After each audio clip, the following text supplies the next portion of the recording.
10 of the most profitable Pawn Stars deals.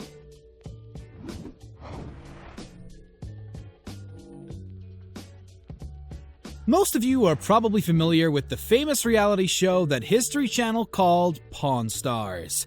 The series debuted in 2009, and since then it's been one of the network's highest-rated shows, and with a good reason. It follows the world-famous gold and silver pawn shop located in Las Vegas, Nevada, where Old Man Harrison, Rick Harrison, Big Hoss Harrison, and Chumlee Russell investigate pieces of historical artifacts and appraise their value. A lot of times, the pawn shop hit the lottery by being in touch with very valuable items brought in by people.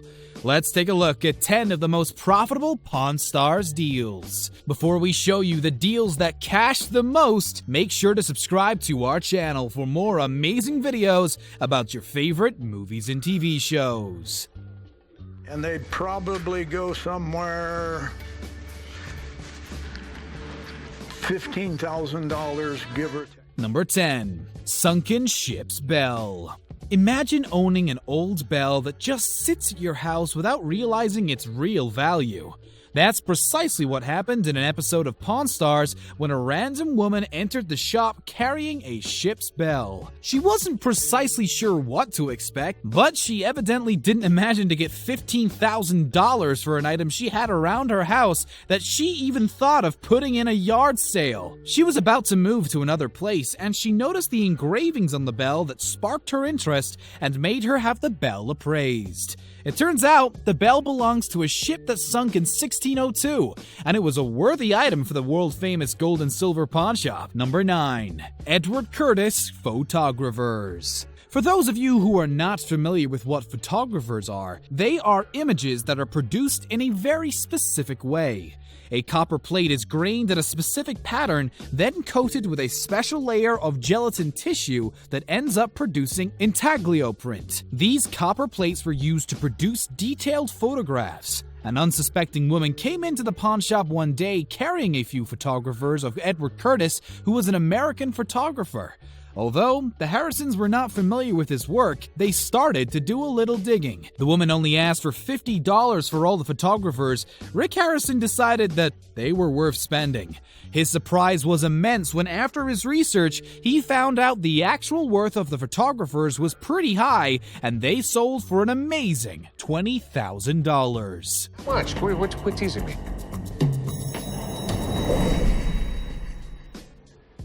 30 to 40 grand. Number 8. Polish Order of the White Eagle Medallion.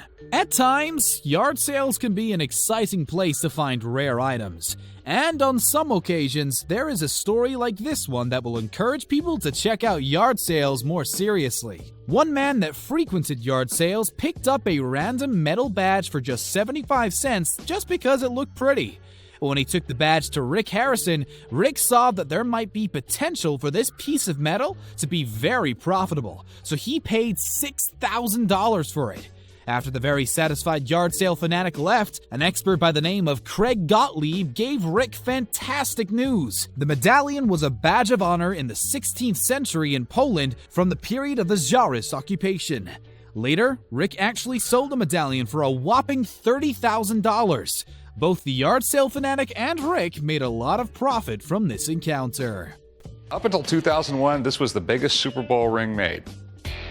Number 7. Super Bowl 36 ring. Any number of objects from different periods, cultures, and backgrounds can find their way into the Pawn Stars pawn shop. Sports memorabilia is not any different. Some people are willing to pay big bucks to get their hands on something that belonged to their sports idols.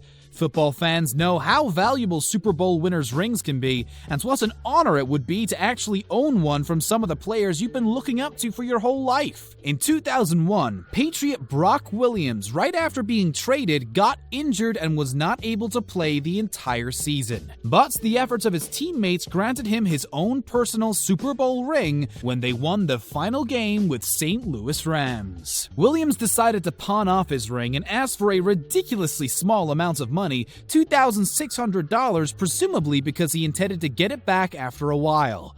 However, he never returned to get it, and after 120 days, Rick officially became the owner of the ring. It is believed that the ring could be purchased for around $30,000, making this deal quite profitable as well. I would appraise this book actually at about $40,000. Oh. Number 6. Book of Mormon. Now, even though we currently live in a world that's mostly surrounded by technology and gadgets, we can all agree that books never go out of fashion. There are collectors that are willing to pay big bucks for special books like the ones we're talking about. That's precisely what happened when an 1842 copy of the 5th edition of Book of Mormon came into Rick's possession. This book was one of the last printed in the lifespan of the founder of Mormonism, Joseph Smith.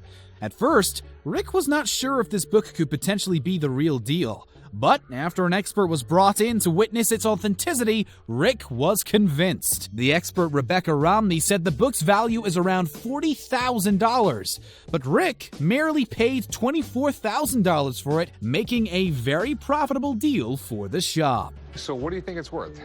Easily $60,000, $70,000. Number 5. Vic Flick's 1961 Fender Stratocaster. Even though most of you might have never heard of Vic Flick, he still is one talented studio musician that was involved in some of the most famous bands and songs in the history of music. In one episode of Pawn Stars, Vic Flick himself entered the pawn shop carrying his Fender Stratocaster guitar for appraisal. His guitar has played along with some big names such as Tom Jones, Eric Clapton, The Beatles, Nancy Sinatra, and more. The famous original James Bond theme tune that plays in every 007 movie is played by Vic Flick on this particular guitar. So you can imagine that Rick was pretty excited to make a deal with Flick. After consulting with Jesse Amoroso, a guitar expert, the price of the beautiful Fender Stratocaster was set at $55,000.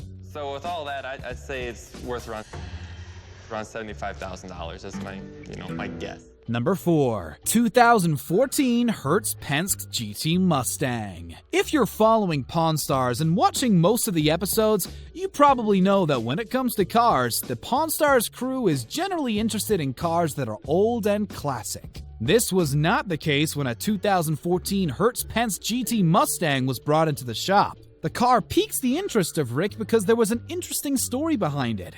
A few years back, in 2013, the famous car rental company Hertz partnered up with NASCAR's owner Roger Penske to craft only 150 limited edition Ford GT Mustangs. The particular car that found its way into the world-famous gold and silver pawn shop was actually one of the first 10 ever created. In order to verify its worth, Rick called up an actual member of the NASCAR team by the name of Joey Langone and asked him to test drive the car. After the test drive and Logano's approval, the rare vehicle was purchased by Rick for $60,000. And neither am I, so out of courtesy, I'll do $67,500.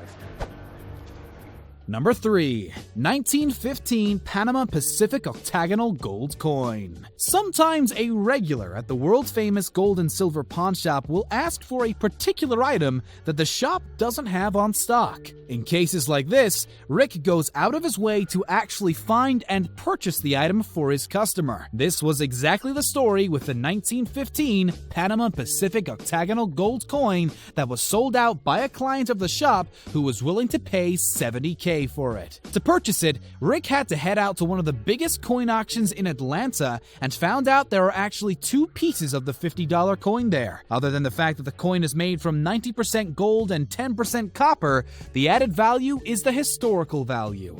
The coins were made by the US government for the celebration of the Panama Canal opening. Upon carefully looking at both offered coins at the auction, Rick went for the one that was in better condition and purchased it for $67,500. All right, $90,000. Deal. All right, write it up. Number 2. 1961 Gibson SG Les Paul guitar. One more famous guitar ended up in Rick's hands that sparked excitement through the pawn shop. On first sight, a rare Les Paul guitar that is already valuable and reasonably rare was enriched with a fantastic backstory about the wife of Les Paul. A lot of people nowadays don't actually know that Les Paul was a remarkable musician that, along with his wife, made 16 top 10 hits and sold millions of records. So the name Les Paul is not only connected to manufacturing guitars, but to producing music as well. To make sure the story checks out, Rick called an expert, Jesse Amoroso, to check out the guitar. After the first glance, Amoroso was captivated by the guitar and said that this was an original Mary Ford's guitar. He continued to explain that the price could go above $150,000 easily. At first, the owner asked for $250,000 for it, but then Rick made him settle for $90,000. And to actually have a cigar box that sat on his desk in the Oval Office is just one of those things I can only dream about. Number 1. President John F. Kennedy's cigar box. One of the most respected presidents that America had was John F. Kennedy, whose family was very respected even before he was elected for president. His family's connection with Franklin D. Roosevelt made Kennedy extraordinarily popular among the people of America. His unfortunate assassination gave an even bigger value to everything he did prior to it. Rick was very surprised when a seller came into the pawn shop carrying a remarkable piece of history tied directly to Kennedy. He brought a cigar box that even contained some unsmoked cigarettes inside. The fact that this box sat on John F. Kennedy's desk at the Oval Office made this item extremely valuable. Rick Harrison knew that back in 1996, a similar item was purchased for a whopping $575,000. Having that in mind, he approached the deal carefully. Even though the seller asked for $95,000 at first, in the end they settled for $60,000 for this one-of-a-kind historical item. Thank you very much for watching today's video. Make sure to subscribe to our channel for more amazing content, and don't forget to check out one of the other 2 videos on your screen.